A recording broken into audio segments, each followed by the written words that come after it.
It's The Real News. I'm Aaron Mate. We've been looking at the expanding U.S. role in Yemen, and journalist Iona Craig is someone who knows of this firsthand. She recently traveled to the site of a U.S. raid that killed 25 civilians in January, and her reporting challenged the Trump administration claims that this raid was a success that yielded valuable intelligence. And Iona is still with us to discuss what she found. Iona, welcome. Thanks for having me. So let's talk about this raid in January. The dominant narrative that we heard in the Western media here was that put forward by the Trump administration that it was a highly successful raid, gaining valuable intelligence. That's what President Trump said. You went to the village, spoke to the survivors, and found something quite different. Can you explain? Yeah, I happened to be in Yemen when the raid happened. And of course, I, like everybody else, heard this coming out of the White House, that this was a highly successful raid. And it was immediately clear, even though I was some distance away from where it happened, that something had gone terribly wrong and that there was a significant number of civilian casualties.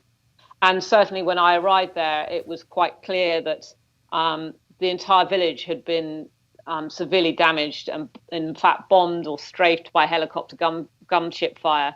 And then hearing the stories from the locals, it was, in fact, quite the opposite. It was a complete disaster, because the reason the SEALs had got pinned down so quickly when they came into the village was because the locals there, the tribesmen, thought that they were fighting the Houthis, who had been fighting for more than 2 years in that area, which was very close to the front lines. So everybody came running, every man with a weapon, which was every man in Yemen anyway, never mind in a state of civil war, came to defend their village and their homes, not realizing that initially that they were fighting Americans. Then, because the SEALs got pinned down, the only way to extract themselves was to call in air support, and that basically decimated the entire village. And that was when the mass civilian casualties happened. There were 10 children under the age of 13 killed, including an unborn child who was a woman who was pregnant, was shot in the stomach. She survived, but her baby did not. And out of that, yes, there were 26 villagers from there who were killed. And not just that, but a month later, at the beginning of March, the drones came back, the helicopter attack helicopters came back, and the village was bombed and strafed for 4 nights running. And 2 more children were killed, and several adults were killed, including some who I met when I visited the village 11 days after the raid. And they really viewed that as a revenge attack, that follow-up attack, that the Americans were acting in vengeance, really, for them having killed the Navy SEALs. So what's happened now in that area is the tribesmen, who were essentially fighting on the same side as the Americans against the Houthis, have now not only just been alienated from the American government and their motivations in this war, but now they themselves want revenge. In the normal tribal custom, they'd normally be looking for compensation for their relatives having been killed. But certainly when I spoke to all the locals there, it wasn't compensation they were after. It was revenge, and it was revenge specifically against America. So, of course, rather than this being highly successful, it appears the American government has had great success in just creating more enemies beyond Al-Qaeda, who did have a low-level presence in that area, it has to be said.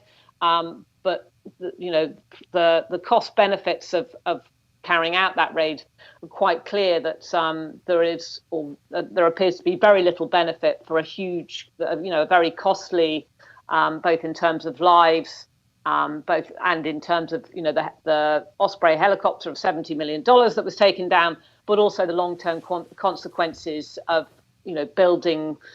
creating more enemies in amongst the rural population in Yemen. Has the U.S. explained why it went back and bombed the same village that it already had decimated once?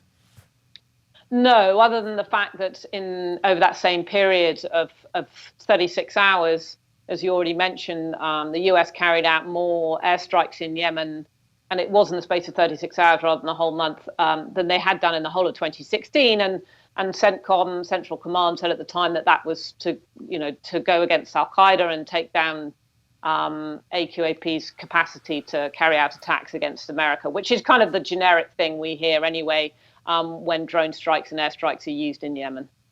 And if, as you suggest, the Al-Qaeda members who might have been there, if they were there, were lower level. What does that say to you about the level of intelligence that was obtained? This was the key victory that President Trump said resulted from this raid, which is that the U.S. gained all this valuable intelligence that could help them with future operations and help save lives. What do you make of that? Well, I think there's 2 points to that, really. Firstly is the video that the Pentagon put out shortly after the raid, supposedly as an example of the great intelligence they did acquire. And they quickly had to take it down when it was revealed that that was, in fact, 10 years old, that video, and was widely available on the internet.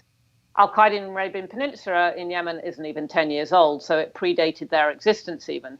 Secondly, that where the low-level AQAP militants were, the house that they had been using seemingly to move between the front lines of fighting, and they were using it as basically as a guest house.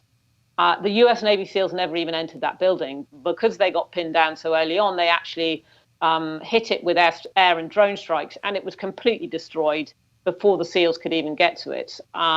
So, of course, that would be the place where the best or the most intelligence gathering opportunity would be, from whether it be cell phones, potentially laptops if they had them there. But yes, they definitely didn't get into that building. I tried to find out from the local residents, which buildings did they get into. There were essentially 2 households that where the gunfight erupted at the bottom of the village on low ground that was separate to the rest of the village.